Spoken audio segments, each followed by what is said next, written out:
Querido amigo, estamos hoje com uma tarefa muito interessante. Diante de nós temos que estudar o restante do capítulo 20 do livro de Êxodo.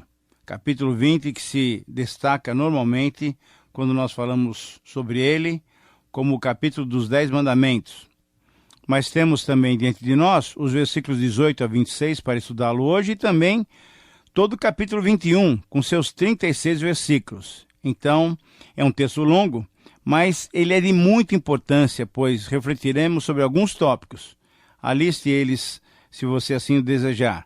Primeiramente, o ambiente da entrega da lei, depois as primeiras leis. As leis sobre os altares, a lei sobre os servos, a lei sobre a violência. Enfim, nós vamos caminhar daqui nos próximos programas com uma série de leis, com uma série de recomendações que o Senhor estava dando a Israel no começo da sua jornada agora, como uma nação livre. Muito bem, no último programa, quando iniciamos o estudo sobre os 10 mandamentos, a lei moral, notamos pelo menos algumas divisões. Primeiro, os 4 primeiros mandamentos referiam-se sobre o nosso dever para com Deus. E, em segundo lugar, os 6 últimos mandamentos referiam-se sobre o nosso relacionamento com o nosso semelhante. Nos dias de Jesus, conforme Mateus 22, 37 a 40, Jesus resumiu toda a lei observando exatamente essas 2 divisões que acabamos de mencionar. O amor certamente é o cumprimento da lei, pois, veja só, se amássemos ao Senhor de todo o nosso coração, toda a nossa alma e toda a nossa mente, não quebraríamos nenhum dos 4 primeiros mandamentos. E, se amássemos também ao nosso próximo como a nós mesmos, certamente não quebraríamos nenhum dos últimos 6 mandamentos. Portanto, o amor é o cumprimento da lei. Mas algumas pessoas argumentam que esses mandamentos, assim como os que nós vamos estudar no programa de hoje e nos próximos programas, foram mandamentos dados a Israel, e uma vez que não estamos mais sob o regime da lei, mas vivemos sob a dispensação da graça, então nós não temos mais a obrigação de obedecê-los. É verdade que essa lei divina foi dada inicialmente a Israel, que foi obedecida integralmente pelo Senhor Jesus, conforme ele mesmo diz em Mateus 5,17, e depois Paulo confirma em Colossenses 2, 14 e 15.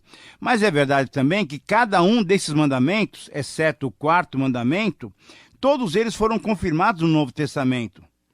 Na verdade, eles foram confirmados como um padrão espiritual que glorificaria a Deus em nossas vidas.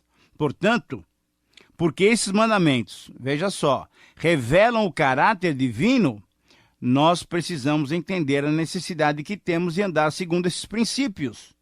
Devemos lembrar também que isso só será possível mediante a capacitação que o Espírito Santo nos conceder. Sim, querido amigo, é que o estudo dessas diretrizes tem razão de ser e seremos inteligentes e maduros se nos interessarmos em conhecer e aplicar essas verdades às nossas vidas. Por isso eu quero convidá-lo a conhecer ainda mais o caráter do nosso Deus. Então, vamos ao texto de hoje. Nos versos 18 a 21, temos o relato do ambiente no qual a lei foi entregue a Israel. Dissemos no último programa que o ato da doação da lei não foi algo tão bonito assim como querem alguns. O texto, na verdade, mostra que o ambiente era de grande impacto e causou temor no povo. O texto mostra que houve trovões, relâmpagos, clangor de trombeta e o monte fumegava. Havia por toda parte um ambiente temível. A presença do poder e da glória do Senhor impactaram o povo de tal maneira que eles temeram e tremeram. O povo reconheceu a seriedade daquele momento e se afastou, ficou de longe. Aí procuraram Moisés para dizer que estavam com medo. Disseram a Moisés que queriam que ele falasse com eles o povo, mas não queriam mais ouvir o Senhor, não. Eles estavam todos dominados por muito medo. Na verdade, eles não queriam morrer. O verso 20 é muito enfático. A lei apresenta um padrão realmente muito alto, um padrão altíssimo. A lei do Senhor é perfeita. Ela foi dada para que não pequemos.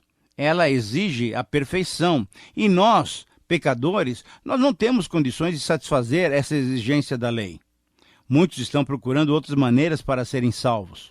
Foi necessário que viesse a graça para que pudéssemos ser salvos, porque pela lei ninguém poderia ou poderá se salvar. A graça, sim, revela a bondade e o amor de Deus para com o pecador. Mas vamos notar também que no versículo 21 temos alguma coisa realmente importante. Por que Deus apareceu dessa forma aos filhos de Israel? Bem, a razão é evidente. É porque Deus quis imprimir neles a ideia ou a verdade de que ele era um Deus vivo. O povo estava acostumado com os ídolos, com os deuses mortos dos egípcios.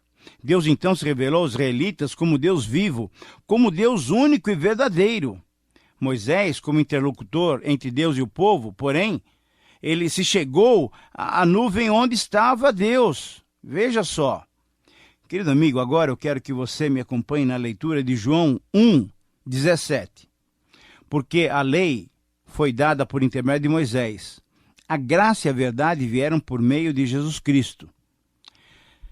Você percebeu que contraste maravilhoso nós temos diante de nós? Além do contraste que mostra a maneira diferente de Deus tratar com o homem, pois enquanto a lei diz, faze e viverás, a graça diz, viva e farás. Agora, veja só, o próprio ato da doação demonstra esse contraste marcante. Enquanto que no recebimento da lei, o povo temeu e estremeceu diante do poder e da glória do Senhor, quando a graça chegou até nós por meio de Jesus Cristo, o Novo Testamento nos diz que o povo que andava em trevas viu uma grande luz. E os anjos cantaram, glória a Deus nas alturas, nas maiores alturas, e paz na terra entre os homens, a quem Deus quer bem.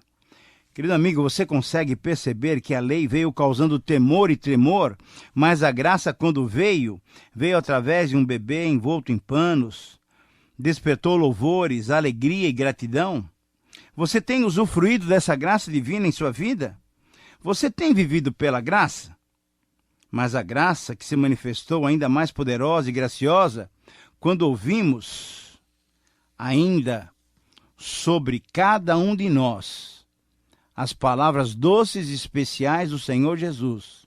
Essa graça é maravilhosa, se manifestou quando ele morrendo lá na cruz, disse, Pai, perdoa-lhes, porque eles não sabem o que fazem. Pai, em tuas mãos entrego o meu espírito. Pai, está tudo consumado. Querido amigo, é isso mesmo, que grande salvação nós temos, de graça, em Jesus Cristo. Não é possível desprezar tão grandioso amor do Senhor Deus, do Senhor Jesus, por cada um de nós. Mas vamos voltar ao texto. As leis que vêm a seguir formam um conjunto especial que vai até o capítulo 23, 33, que são conhecidas como o Código da Aliança, conforme nós lemos em 24, versículo 7. Esse código continha prescrições religiosas, morais e sociais entregues a um povo que, na verdade, era um bando de ex-escravos, cuja sociedade era muito simples, pois eles estavam iniciando a sua vida como comunidade autogerida, autoindependente. Então, veja só, nos versículos 22 a 26, concluindo o capítulo 20, encontramos a lei sobre o altar, pois o altar seria utilizado nos momentos de adoração e culto ao Senhor. Então, vamos ver 7 detalhes em relação à lei sobre o altar. Primeiro, no versículo 23, Deus reafirmou a ordem do primeiro e do segundo mandamentos, para que não tivessem e não fizessem deuses de prata ou de ouro diante dele. Segundo, conforme o versículo 24, o altar deveria ser feito de terra, pois evitaria que os israelitas usassem os altares que os cananeus usavam para adorar os seus falsos deuses. Posteriormente, o altar no tabernáculo, ele seria feito de madeira, recoberto de bronze, ele era oco e cheio de terra, conforme nós vamos verificar no capítulo 27, versículo 8. Em terceiro lugar, ainda no versículo 24, os holocaustos e as ofertas pacíficas podem ter sido mencionados por serem os tipos mais primitivos ou mais comuns dos sacrifícios. No holocausto, a oferta pelos pecados, os sacerdotes comiam o sacrifício, e as ofertas pacíficas devem ser entendidas como refeições de comunhão, em que todos podiam participar.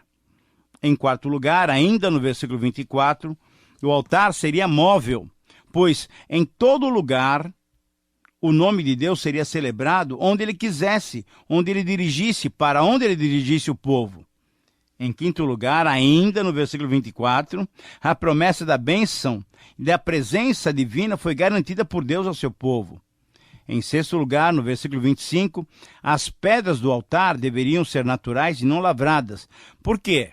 Ora, porque naqueles altares idólatras, muitas figuras de falsos deuses eram talhadas pelos seus adoradores. E, finalmente, a sétima consideração, em sétimo lugar, conforme o versículo 26, os altares não deveriam ter degraus para que os sacerdotes que subissem para ministrar não expusessem a sua nudez na presença de Deus. Embora, posteriormente, os altares tinham degraus, conforme nós vamos verificar em Levítico, quando estudarmos em Ezequiel, eles receberam ordens, os sacerdotes, para usarem roupas de baixo, feitas de linho, como nós veremos, por exemplo, no capítulo 28, 42 a 43. Querido amigo, você percebe quantos detalhes importantes que devem ser respeitados para a adoração do Senhor? Hoje já não somos mais obrigados a observar esses detalhes externos, mas os princípios aqui expostos nos mostram que a adoração ao Senhor, ainda em nossos dias, nos dias de hoje, deve ser feita com santidade e com integridade de vida, e não apenas com beleza, com decoração, com enfeites, porque na verdade Deus vê o coração e não o exterior. Nos dias de hoje, muitos enfatizam a decoração, o adorno, as cores, as luzes, o bom ambiente dos templos, às vezes o som estridente dos conjuntos musicais ou então a voz aveludada do pregador. Muitos creem que as roupas devem chamar a atenção e destacar os cantores ou o pregador, não entendendo, na verdade, que todo esse aparato revela ainda muitas vezes, sabe o que revela, na verdade? Uma vida até carnal, uma vida infantil. Eles pensam que, como nós, humanos, valorizamos o exterior, com isso também Deus se impressiona, Deus se agrada. Novamente eu repito, veja só, Deus vê o coração e não o exterior. Mas deixe-me esclarecer também algo importante. Não pense que eu estou dizendo que eu sou totalmente contra essas coisas. Não, de jeito nenhum. Eu gosto de uma igreja bonita, de um lugar atrativo para se adorar. Eu concordo quando há necessidade de trabalhos até dispendiosos no sentido de se melhorar o templo, investir em instrumentos, no som, etc. Eu gosto também de uma luz bonita na igreja, gosto da boa música, gosto das flores, de uma cadeira bem confortável. As vestimentas dos que participam mais ativamente na liderança, elas são importantes. Porém, veja só, quando essas coisas obscurecem a mensagem da cruz e chamam a atenção para qualquer outra coisa, chamam a atenção para si mesmo, desviando a mente da pessoa do Senhor Jesus Cristo, do Cristo crucificado, não, então aí eu não concordo. Tais atitudes são como que uma ofensa à cruz de Cristo, uma ofensa ao próprio Senhor Jesus. Querido amigo, eu espero realmente que no seu coração haja pureza na sua adoração ao Senhor. E que o Senhor valorize o interior, porque Ele tem vindo um adorador que o adore em espírito e em verdade. Mas vamos voltar ao texto. Vamos agora iniciar o capítulo 21. Nos versos 1 a 11, encontramos as leis relativas aos escravos. Podemos subdividir o texto em 1 a 6 e depois de 7 a 11. Essa lei refere-se aos escravos hebreus, pois em relação aos escravos estrangeiros, nós vamos estudá-lo lá no capítulo 25 do livro de Levítico, mas isso nós vamos demorar daqui a alguns meses ainda. De uma maneira muito sábia, as primeiras leis começaram com aquelas que regulavam a questão da escravidão. Por quê? Porque os israelitas tinham sido tinham acabado de ser escravos agora no Egito. Um homem podia vender a si mesmo, ou até a sua esposa, ou até seus filhos, como escravos por causa da pobreza ou de alguma dívida até. Como o israelita podia também ser vendido como escravo, até pelo seu próprio pai. Filhos podiam ser vendidos. É importante notar, então, que, embora a legislação mosaica permitisse a prática da servidão por contrato, os abusos eram devidamente limitados. Geralmente, os indivíduos eram vendidos como escravos para pagar as dívidas, mas deveriam ser tratados como assalariados. Veja só, depois de 6 anos de servidão, ele deveria sair forro. Que palavrinha é essa? Isso é, ele deveria ser liberto. Ele devia sair de graça, conforme lemos no versículo 2. Isto é, ele receberia liberdade depois de 6 anos e sairia da escravidão, assim como entrara. Se ele tivesse entrado solteiro, sairia sozinho. Se tivesse casado, sairia com a esposa. Se tivesse se casado durante esse período, a esposa e os filhos ficariam. Mas, ao mesmo tempo, essa legislação previa a possibilidade de algum escravo não desejar se separar da sua família em troca da liberdade. Para isso, então, ele devia assumir uma condição, um compromisso com o seu senhor. Sabe fazendo o quê? Uma coisa que nós não fazemos normalmente, não é? Fazendo um furo na sua orelha, em demonstração de uma servidão permanente, e essa cerimônia deveria acontecer na porta, isso é, num lugar de entrada especial diante dos juízes da cidade. Na segunda parte agora, nos versos 7 a 11, eles nos revelam o procedimento quanto à venda de uma jovem para ser esposa escrava. Também isso podia acontecer. Aqui nós temos alguns detalhes, mas alguns detalhes protetores. Esta jovem escrava não sairia automaticamente depois dos 6 anos, conforme nós vimos as orientações para qualquer outro tipo de pessoa. Na verdade, eram 3 as exigências que deveriam ser respeitadas se, porventura, ela fosse dispensada. Primeiro, deveriam mantê-la com mantimentos. Segundo, ela deveria ter vestidos, vestuário suficiente. E, em terceiro lugar, deveriam ser preservados seus direitos conjugais. Assim, querido amigo, você pode perceber o cuidado divino com cada um desses detalhes relativos aos relacionamentos entre o próprio povo de Israel. Um povo que agora, veja só, tinha a oportunidade de comandar o seu destino, tinha necessidade então de leis de todo tipo para poder se autodirigir. Deus então, atento a essa necessidade, vai concedendo leis justas para o bem do povo. Então chegamos agora à parte final do capítulo 21, que abrange os versos 12 a 36. Portanto, a última parte do nosso programa também. São diversas leis que tratam a respeito da violência aqui. Esses versos podem ser divididos em 4 porções. Então vamos a elas. Primeiro, versículos 12 até 17. Nessa legislação sobre ferimentos que poderiam causar a morte, indicava que, no caso de um assassinato premeditado, a pena de morte era a punição, mesmo que o assassino fosse se refugiar até no altar do Senhor, enquanto que uma morte provocada acidentalmente, sem a intenção de matar, essa pessoa que tivesse matado alguém nessa condição, esse poderia fugir para um lugar determinado, um chamado lugar de refúgio, como depois nós vamos encontrar em Números 35:11. E reforçando o 5º e 8º mandamentos, também seria punido com a morte quem os violasse. Segunda lei, versículos 18 a 27. Uma legislação sobre as ofensas menores, como no caso, por exemplo, de uma briga em que o ferido se recuperasse. No caso de um senhor que ferisse o seu escravo com um cajado. Ou então, no caso de uma briga entre homens que provocasse, o aborto de uma mulher, sem maiores consequências, lógico. O que se previa eram punições menores, ou então a libertação do escravo que fosse vazado o seu olho ou quebrado o seu dente.